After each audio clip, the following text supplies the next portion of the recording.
नवीनमेघसन्निभं सुनीलकमलच्छविं सुहासरञ्जिताधरं नमामि कृष्णसुन्दरं। यशोदनन्दनन्दनं सुरेन्द्रपादवन्दनं सुवर्णरत्नमण्डनं नमामि कृष्णसुन्दरं। भवाब्धिकर्णधारकं भयार्तिनाशकारकं मुमुक्षुमुक्तिदायकं नमामि कृष्णसुन्दरं। স্বামী গীতানন্দ রচিত ভাগবত কথা গ্রন্থ থেকে রাসলীলা পাঠ করছি। একদিন কথা প্রসঙ্গে শ্রীরামকৃষ্ণদেব বলেছিলেন, রাধাকৃষ্ণ মানো আর না মানো ওই টানটুকু লও। অর্থাৎ ভগবানের উপর শ্রীরাধার যে তীব্র অনুরাগ ভক্তিশাস্ত্রে বর্ণিত হয়েছে, সেই অনুরাগকে জীবনের আদর্শ করো। কথাটা হচ্ছে এই যে ভগবানকে ভালোবাসতে হবে, তাঁর মাধুর্য আস্বাদন করতে হবে। একমতে আছে যে গোপীরা পূর্বজন্মে ঋষি ছিলেন। ভগবানকে পতিভাবে সেবা করবার জন্য তারা বৃন্দাবনে গোপী হয়ে জন্মেছিলেন। আধ্যাত্মিক রাজ্যে তারা সকলেই ছিলেন বিশেষ উচ্চ অধিকারিণী। ভক্তিশাস্ত্রে যত রকম আধ্যাত্মিক অনুভূতির কথা আছে, গোপীরা রাসলীলাতে সেসবের চরম অনুভূতি লাভ করেছিলেন। ভগবানকে পতিভাবে আলিঙ্গন করে তাঁর সঙ্গে নৃত্য গীতাদি করে গোপীরা যে ব্রহ্মানন্দের আস্বাদ পেয়েছিলেন, পরমহংস শিরোমণি শুকদেব সেই অমৃতময়ী কথাই রাসলীলাতে বর্ণনা করেছেন। এখন রাস কাকে বলে? গান বাজনার সাথে যদি অসংখ্য নর্তকী একজন নটের সাথে মণ্ডলাকারে নৃত্য করে, তবেই তাকে রাস নৃত্য বলা হয়। সুতরাং বোঝাই যাচ্ছে যে রাসলীলা শ্রীকৃষ্ণের অপার্থিব লীলা। স্বর্গের দেবতারা পর্যন্ত রাস নৃত্য করতে সক্ষম নয়। রাসলীলা ভগবানের অপ্রাকৃত প্রেমময়ী লীলা হলেও এতে প্রাকৃত রসের, জাগতিক স্ত্রী পুরুষের মিলন রসের সাদৃশ্য রয়েছে।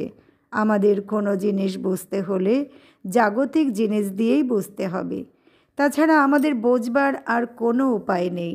যেমন পঞ্চেন্দ্রিয়ের দ্বারা আমরা জগতের সব কিছু অনুভব করে থাকি, কিন্তু আমাদের যদি শত ইন্দ্রিয় থাকতো, তাহলে জগৎকে ভিন্ন রূপে অনুভব করতাম। সেই রকম রাসলীলাকে যখন আমাদের বুদ্ধিবৃত্তি দিয়ে বিচার করি, তখন তার মধ্যে শৃঙ্গার রসের কথা দেখতে পাই। আসলে কিন্তু এর মধ্যে জাগতিক ভাবের লেশ মাত্র নেই। রাসলীলা হচ্ছে মুক্তিদায়িনী। ভক্তি এবং মুক্তি রসই এই লীলার একমাত্র রস। তাছাড়াও মনে রাখা দরকার যে আজন্ম সংসার বিরাগী পরমহংস শিরোমণি শুকদেব এই লীলার কথা বলছেন মহারাজ পরীক্ষিতকে, যার কয়েকদিন পরেই মৃত্যু হবে। আর সেখানে উপস্থিত রয়েছেন অসংখ্য মুনি ঋষিরা। ভোগের খরিদ্দার সেখানে কেউ ছিল না। সুতরাং ওই পরিস্থিতিতে জাগতিক ভোগবিলাসের কথা কেই বা বলবে আর কেই বা তা শুনবে?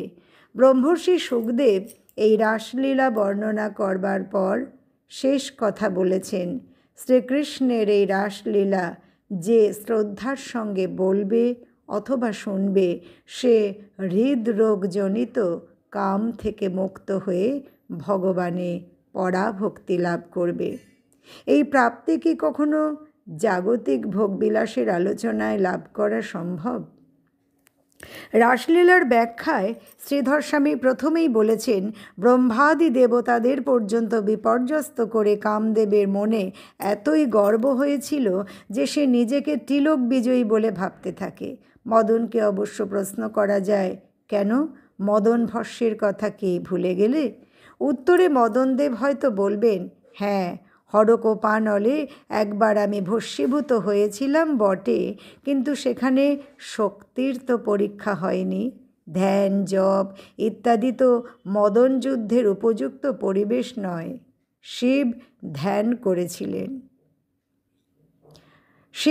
করছিলেন, হঠাৎ আমায় ভস্ম করে দেন। তাছাড়া আমার পঞ্চস্বরে শিব কামার্ত হননি বটে, কিন্তু আমাকে তিনি উপেক্ষাও করতে পারেননি। আমার বাণের প্রভাবে তিনি ধ্যানভ্রষ্ট এবং ক্রোধান্বিত হয়েছিলেন। সুতরাং শিবই কেবল আমার গর্ব হরণ করেননি, আমার পঞ্চবাণে তারও যোগীশ্বরত্বের গর্ব চূর্ণ হয়েছিল। মদনের এই ত্রিলোক বিজয়ী গর্ব চূর্ণ করার জন্য ভগবান শ্রীকৃষ্ণ রাসলীলায় অসংখ্য গোপী পরিবৃত হয়ে এবং নিরালায় মাত্র একজন গোপীর সেবা করে যে অপার্থিব লীলা করেছিলেন, তাতে মদনের পূর্ণ পরাভব ঘটে। যে মদন বিশ্বব্রহ্মাণ্ডকে মোহিত করে, রাসলীলায় শ্রীকৃষ্ণ সেই মদনকে মোহিত করেছিলেন। তাই শ্রীধর স্বামী বলেছেন, যদি কেউ বিভিন্ন কামনা বাসনার শৃঙ্খল থেকে মুক্তি পেতে চাও, তাহলে গোপী মণ্ডল মণ্ডিত মদনমোহনের চরণে শরণাগত হও এবং শ্রদ্ধাপ্লুত চিত্তে রাসলীলা মদনমোহন লীলার স্মরণ করো। প্রশ্ন করা যেতে পারে, ভগবানের এই কাম বিজয় লীলার উদ্দেশ্য কী? একটি উদ্দেশ্য মদনের গর্ব চূর্ণ করা, দ্বিতীয় উদ্দেশ্য পৃথিবীর প্রায় সকলেই কোনো না কোনো কাম্য বস্তু ভোগের জন্য লালায়িত। সুতরাং সর্বতোভাবে নিষ্কাম অতি দুর্লভ। যারা ভোগের কামনা ত্যাগ করেছেন, তারা অষ্টসিদ্ধির কামনা অথবা মুক্তির কামনা করে থাকেন। তাই কামের পথ থেকে প্রায় কারো নিস্তার নেই। কিন্তু যে ভক্ত সর্বতোভাবে নিষ্কাম হতে চায়, তার উপায় কী? সে কার শরণাগত হবে? দেবতাদের শরণ নিয়ে লাভ নেই, কারণ তারা নিজেরাই কামের বশীভূত। তাই ভগবান শ্রীকৃষ্ণ রাসলীলায় গোপীদের সাথে বিহার করে দেখালেন যে অজেয় কামকে জয় করতে হলে রাসবিহারীর চরণে শরণাগতি একমাত্র উপায়। ভগবান পিতা রাত্রি শারদোৎফুল্লমল্লিকাः वीक्ष्यारन्तुं मनश्चक्रे योगमायामुपाश्रितः।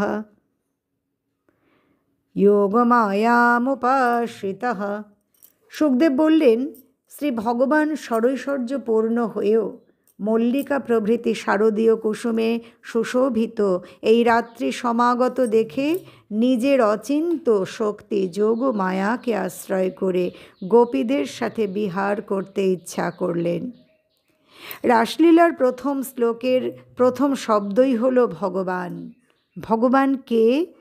ঐশ্বর্য, বীর্য, যশ, শ্রী, জ্ঞান ও বৈরাগ্য, এই ছয়টি মহাশক্তি যার মধ্যে পূর্ণ মাত্রায় বিদ্যমান, তিনিই ভগবান। রাসলীলার প্রথমেই ভগবান শব্দ ব্যবহার করে সুখদেব যেন ইঙ্গিত করেছেন যে এটি সাধারণ লীলা নয়, এটি ভগবানের অপার্থিব প্রেমময় লীলা। কারণ ভগবান শ্রীকৃষ্ণ তাঁর সমস্ত ঐশী শক্তি, জীবন, সমস্ত ঐশ্বর্য, সমস্ত মাধুর্য দিয়ে এই লীলা করেছেন। এই শ্লোকের আসল কথা হলো, ভগবানও বিহার করতে ইচ্ছা করলেন। ভগবান যিনি ষড়ৈশ্বর্যপূর্ণ আনন্দ স্বরূপ, তার কেন ইচ্ছা হবে? তার আনন্দ কি অপার কোনো কিছুর উপর নির্ভর করে? তাহলে যে তিনি অপূর্ণ থেকে যাবেন। ভগবান হচ্ছেন আনন্দ স্বরূপ। ভক্তেরা ভগবানকে পেয়ে আনন্দ লাভ করেন। ভগবান আর ভগবান নিজেকে বিতরণ করে আনন্দ পান। শ্রীকৃষ্ণ তাঁর প্রেমময়ী গোপীদের স্বরূপানন্দের আস্বাদন করাতে ইচ্ছা করলেন। ভক্তদের আনন্দ দান করেই ভগবানের আনন্দ, এই তাঁর স্বভাব। গোপীরা তো বহুদিন থেকেই শ্রীকৃষ্ণের সাথে বিহার করতে ইচ্ছা করছিলেন। গোপীদের কাত্যায়নী ব্রত, কৃষ্ণের প্রতি তাদের অতুলনীয় অনুরাগ দেখে শ্রীকৃষ্ণ সন্তুষ্ট হয়ে তাদের প্রতিশ্রুতি দিয়েছিলেন যে আগামী পূর্ণিমা রাত্রিতে তাদের মনোবাসনা পূর্ণ হবে। সেই জন্য শ্লোকে ভগবানও বিহার করতে ইচ্ছা করলেন বলা হয়েছে। প্রশ্ন করা হতে পারে, এই যে শ্রীকৃষ্ণ গোপীদের সঙ্গে রাসলীলা করবার ইচ্ছা করলেন, এটি কি কেবল গোপীদের মনোবাসনা পূরণের জন্য? না, এতে তাঁরও আকাঙ্ক্ষা ছিল।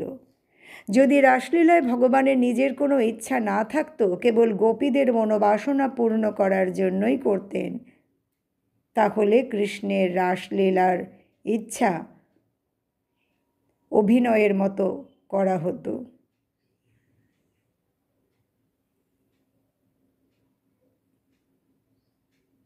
শ্রীকৃষ্ণের রাসলীলার ইচ্ছা অভিনয়ের মতো হয়ে যেত।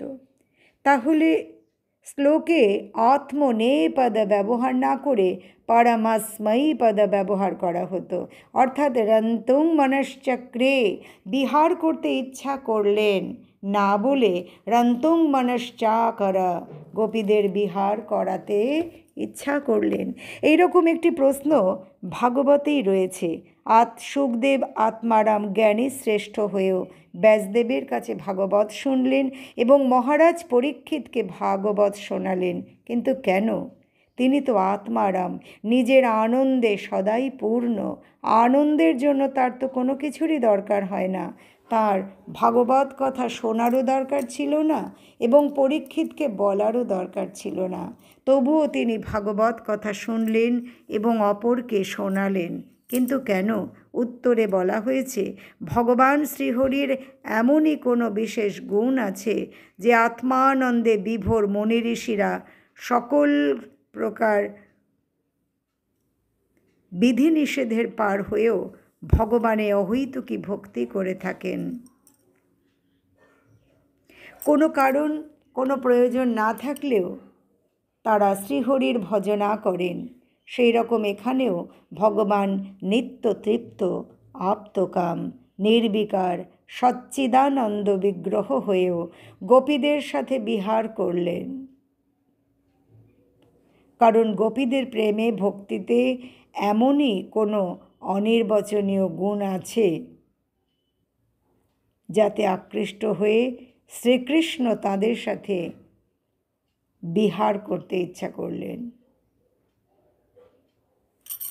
ভগবান শ্রীকৃষ্ণ তার ষড়ৈশ্বর্য শক্তির দ্বারা জগতের সব কিছু অসম্ভবও সম্ভব করতে পারেন। সুতরাং এই শ্লোকেরই অন্তিম 10, যোগমায়াকে আশ্রয় করে শ্রীকৃষ্ণ এই লীলা করতে ইচ্ছা করলেন বলার সার্থকতা কোথায়? এর উত্তরে বলা হয়েছে যে ভগবান নিজে তাঁর ষড়ৈশ্বর্য শক্তির প্রকাশ করে রাসলীলা করতেন, তাহলে এই লীলার এত মাধুর্য হতো না এবং তিনি নিজেও আত্মহারা হয়ে এই লীলা করতে পারতেন না। গোপী প্রেমে আত্মহারা হয়ে ভগবান যখন যা ইচ্ছা তাই করেন, যোগমায়া শক্তি সেই সমস্ত ঘটনার সামঞ্জস্য করেছেন। দৃষ্টান্ত স্বরূপ বলা যেতে পারে যে শ্রীকৃষ্ণের বংশীধ্বনি সমস্ত ব্রজমণ্ডলে প্রতিধ্বনিত হয়েছিল, কিন্তু কেবলমাত্র বিশেষ বিশেষ গোপীরাই সেই আহ্বান শুনে কৃষ্ণের কাছে ছুটে এসেছিলেন। রাসলীলায় বহু ঘটনার মধ্যে অলৌকিকত্ব রয়েছে। এই সমস্তই যোগমায়ার দ্বারা অনুষ্ঠিত হয়েছিল।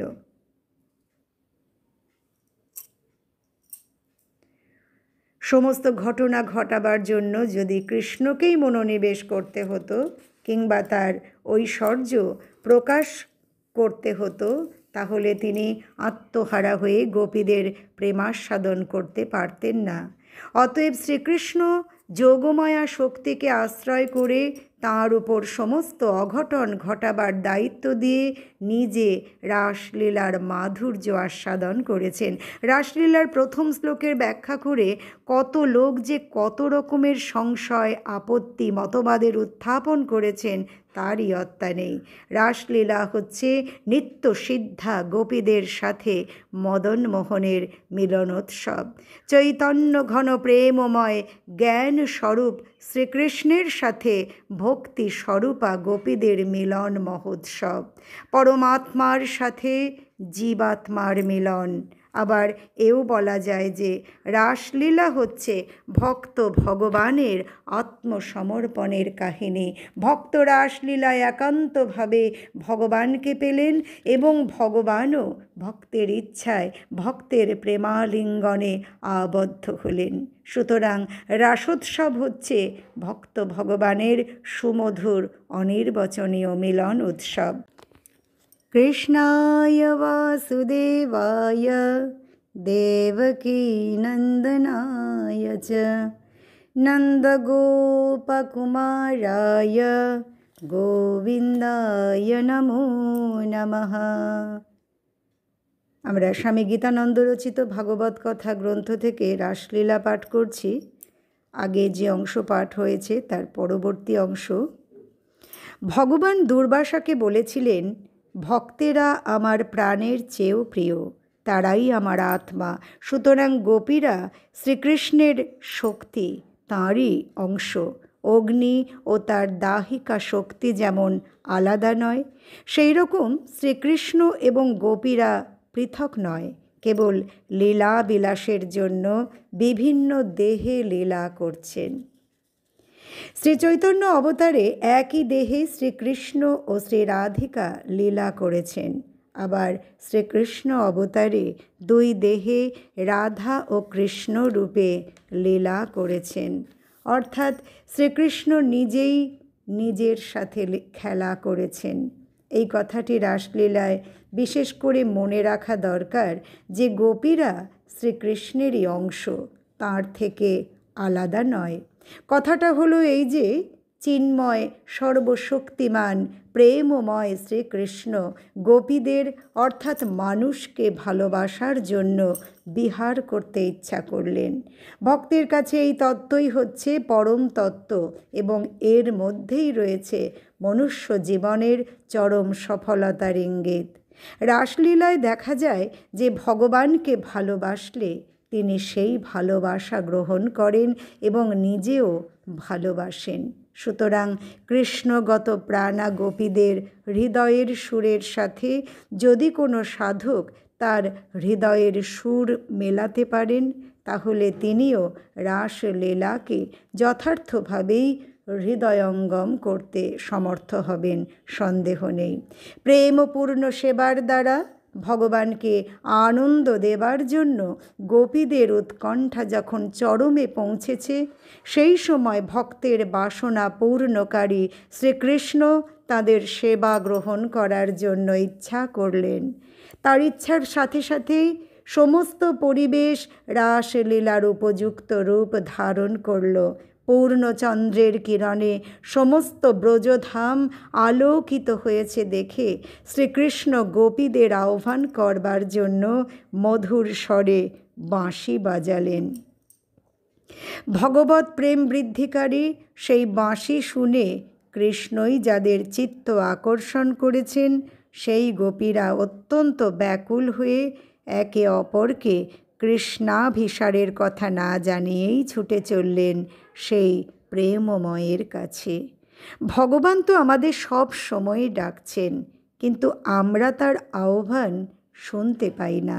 তার কারণ শোনবার মতো আমরা তৈরি হইনি। মন যে পরিষ্কার নয়। লোহাতে কাদা মাখানো থাকলে চুম্বকে টানে না, কাদা ধুয়ে দিলেই চুম্বকে টেনে নেয়। জীবাত্মার সঙ্গে পরমাত্মার সম্বন্ধ এই রকম। দেহাভিমান ত্যাগ করে শুদ্ধ হতে পারলেই ভগবানের আকর্ষণ বোঝা যাবে, তাঁর বাঁশি শোনা যাবে। दुहन्तोऽभिययुः हित्वा समुत्सुकाः पयोधिसृत्य संयावमनुद्वाव्यसपरायजुः। ওই সময় কোনো গোপী গোদোহন করছিলেন। কৃষ্ণের বেণুরব শোনা মাত্র তিনি গোদোহন ত্যাগ করেই চললেন কৃষ্ণের কাছে। কেউ দুধ জাল দিচ্ছিলেন, কেউ বা গোধূম রান্না করছিলেন। চুলো থেকে সেগুলো নামাবারও তাদের সময় হলো না। ওইগুলি সেই অবস্থায় রেখেই ছুটে চললেন। এখানে ভগবানের আহ্বানে গোপীদের কাম্যকর্ম ত্যাগের কথা বলা হয়েছে। পরিবেশয়ন্ত্যস্তদ্ভিত্বা পায়য়ন্ত্য়া শিশুন্পয়ঃ শুশ্রূষ্যন্ত্যা পতিন কাশ্চিদশ্নান্তোপাস্য ভোজনম। কোনো গোপী আত্মীয় স্বজনদের পরিবেশন করছিলেন, কেউ বা শিশুদের দুধ খাওয়াচ্ছিলেন, কেউ বা পতি সেবা করছিলেন, আবার কোনো গোপী আহার করছিলেন। এরা সকলেই আপন আপন কর্ম ত্যাগ করে কৃষ্ণের কাছে ছুটে গেলেন। ভগবানের আহ্বান শুনে স্ত্রীলোকের পরম ধর্ম যে পতি সেবা, তাও এরা ভুলে গেলেন। দেহ ধারণের ইচ্ছাও এরা ত্যাগ করেছেন, তাই না খেয়েই চলে গেলেন। এরাই ভগবানের নিত্য সিদ্ধা পরিচারিকা। ভোজন ত্যাগ করে আচমন না করেই গিয়েছিলেন। এই থেকে বোঝা যাচ্ছে যে ভগবানে আবিষ্ট চিত্ত ভক্তদের শুদ্ধাশুদ্ধ বিচার থাকে না। লিম্পন্ত্যা প্রমৃজন্তোন্যা অজন্ত্যকাশ্চলোচনে व्यत्यस्तवस्त्राभरणा কাশ্চিৎ কৃষ্ণান্তিকং ययुः। কোনো গোপী চন্দন দিয়ে অঙ্গরাগ করছিলেন, কেউ শরীর মার্জন করছিলেন, আবার কেউ বা চোখে অঞ্জন লাগাচ্ছিলেন। এমন সময় ভগবানের আহ্বান এলো। কানের ভিতর দিয়া মরমে পশিল গো, আকুল করিল মন প্রাণ। তাই তারা সব কিছু ছেড়ে চললেন কৃষ্ণের কাছে। তাড়াতাড়িতে তাদের বস্ত্র অলঙ্কার সব এলোমেলো হয়ে গেল। অর্থাৎ কেউ পরিধেয় বসন উত্তরীয় করেছেন, উত্তরীয় বসন পরিধান করেছেন, কানের অলঙ্কার নাকে লাগিয়েছেন ইত্যাদি। ভগবানের জন্য এখানে লজ্জা ত্যাগের কথা বলা হয়েছে। ভক্তের হৃদয় হচ্ছে ভগবানের বৈঠকখানা। যার হৃদয় যত বেশি পরিষ্কার, অর্থাৎ বাসনা কামনা কম, ভগবানের প্রকাশ সেখানে ততই বেশি। গোপীদের হৃদয় ছিল সংসার শূন্য, তাই ভগবানের আহ্বানে তাদের সংসারের যাবতীয় জিনিস, ধর্মাধর্ম বিচার, শুদ্ধাশুদ্ধ বোধ, লৌকিক ব্যবহার, দেহাভিমান সব তুচ্ছ হয়ে গেল। গোবিন্দ গোপীচিত্ত অপহরণ করেছিলেন, তাই পতি পিতা ভ্রাতা এবং বন্ধুরা নিবারণ করলেও তাঁরা নিবৃত্ত হলেন না।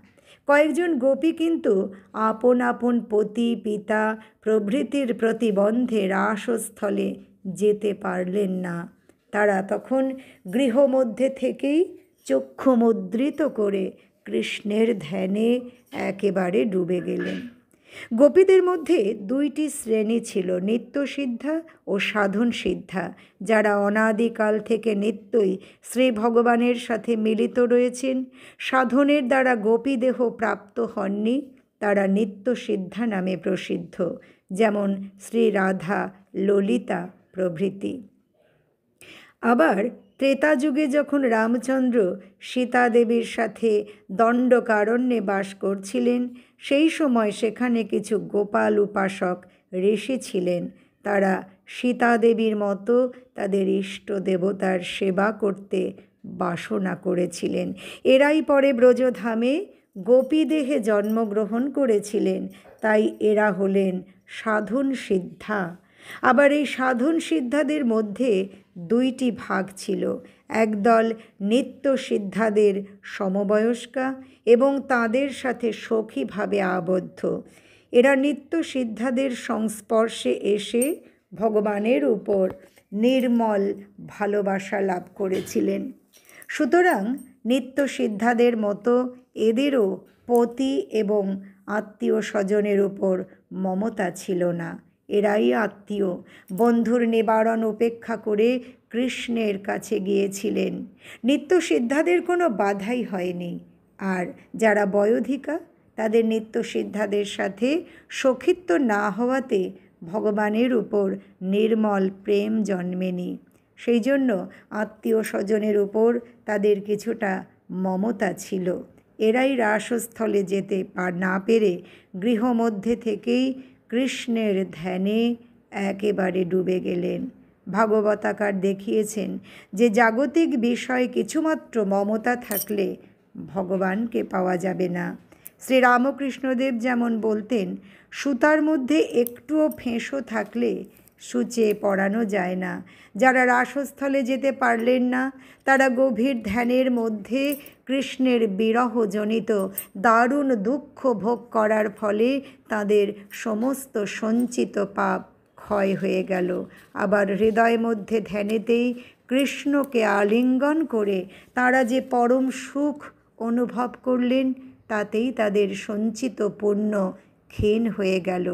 এইভাবে একই সঙ্গে তাদের সঞ্চিত পাপ এবং সঞ্চিত পুণ্য দুটোই নষ্ট হয়ে যাওয়াতে তাদের প্রারব্ধ কর্মেরও ক্ষয় হয়েছিল। এর ফলে সেই সব গোপীরা তখনই সংসার বন্ধন থেকে মুক্ত হয়ে গুণময় দেহ ত্যাগ করে পরমাত্মা শ্রীকৃষ্ণের সাথে মিলিত হলেন। এবার ভগবান শ্রীকৃষ্ণ গোপীদের নিজের কাছে সমাগত দেখে কৌতুকময় বাক্যে তাদের বিহ্বল করবার জন্য বলতে লাগলেন, আধ্যাত্মিক রাজ্যে সাধককে নানা পরীক্ষার সম্মুখীন হতে হয়। ভগবান গোপীদের মনোভাব পরীক্ষা করে দেখতে চান, গোপীদের কাছে ভগবানই বড় না সংসারের আকর্ষণ বড়।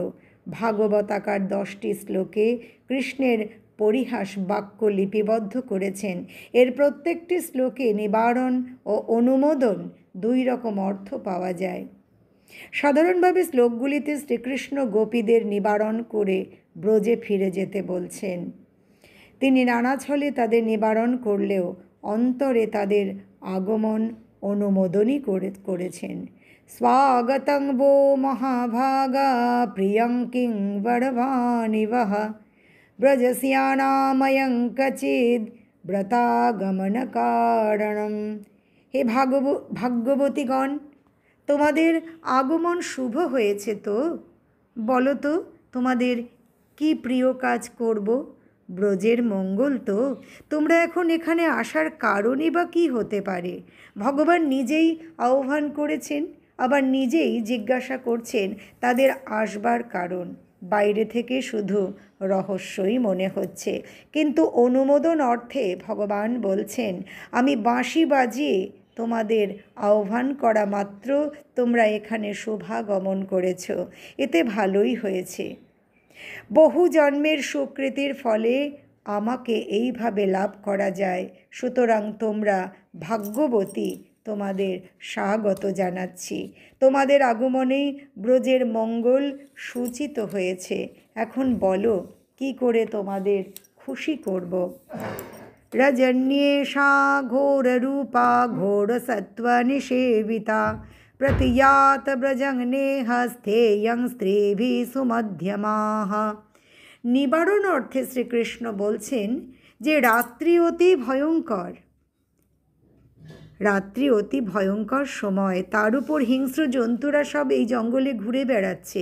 এই সময় স্ত্রীলোকের এখানে থাকা উচিত নয়। অতএব তোমরা শিগগির ব্রজে ফিরে যাও। ভগবানকে পাবার জন্য ভক্ত যখন নিজের প্রাণ পর্যন্ত বিসর্জন দিতে প্রস্তুত হয় তখনই তাকে পাওয়া যায়। কৃষ্ণ তাই গোপীদের পরীক্ষা করে বলছেন, আমার জন্য তোমরা নিজেদের প্রাণ তুচ্ছ করে এখানে এসেছো কেন? দেখছো না এই বন অতি ভয়ঙ্কর? অনুমোদন অর্থে কৃষ্ণ বলছেন, পূর্ণচন্দ্রে শোভমান এই মনোরম রাত্রি অঘোর রূপা চন্দ্রের আলোয় অন্ধকার দূর হয়েছে। সুতরাং এই বন ভয়ঙ্কর দর্শন নয় এবং অঘোর সত্য নিষেবিতা অহিংস্র প্রাণীগণে সমাকুল। বৃন্দাবনের ভাবই এই যে এখানে প্রাণীরা পরস্পর মিত্রভাবে বাস করে ব্রজে, সুতরাং এখানকার জীবজন্তুরা ভীতিপ্রদ নয়। অতএব না প্রতিয়াত ব্রজং, ব্রজে ফিরে যেও না, আমার কাছেই অবস্থান করো, কারণ তোমাদের প্রতি ভগবৎ প্রাণা সাধিকারাই আমার সান্নিধ্য পাবার যোগ্য। মাতরা পিতরা পুত্রা ভ্রাতরা পাতয়শ্চ বহ বিচিন্বন্তি হ্যপশ্যন্তো মা কৃধ্বং বন্ধু সাধ্বসম। নিবারণ অর্থে কৃষ্ণ বলছেন, তোমাদের মাতা পিতা পুত্র ভ্রাতা ও পতিরা নিশ্চয়ই তোমাদের অনুসন্ধান করছে।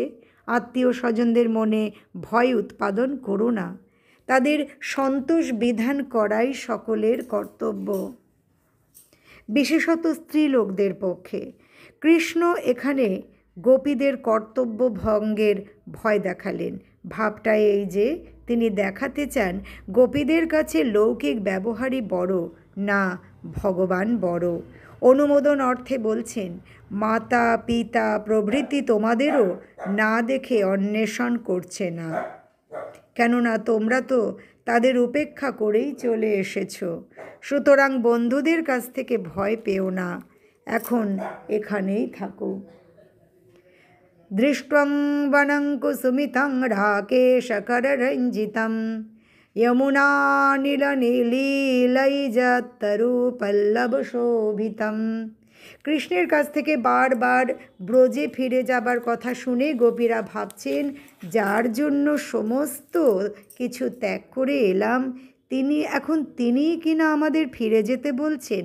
এই ভেবে গোপীরা কিংকর্তব্য বিমূঢ় হয়ে এদিক ওদিক তাকাচ্ছেন দেখে কৃষ্ণ রহস্য করে বলছেন, নানা কুসুমে সমাকীর্ণ পূর্ণচন্দ্রের কিরণে রঞ্জিত এবং যমুনার মৃদুমন্দ বাতাসে কম্পমান লতা পল্লবের দৃশ্য অতি মনোরম।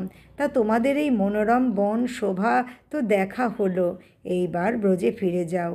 অনুমোদন অর্থে বলছেন, বৃন্দাবনের শোভা এমনিতেই মনোহর, তার উপর এই পূর্ণিমার রাত্রি, চারিদিকে যমুনার জল, মৃদুমন্দ বাতাসে ফুলের মিষ্টি গন্ধ ভেসে আসছে, এই সবই সাধকের মনকে ভগবদ্ভাবে উদ্বুদ্ধ করে। তার উপর আমি এখানে রয়েছি, সুতরাং আর ব্রজে ফিরে যেও না। হরি ওম তৎসৎ।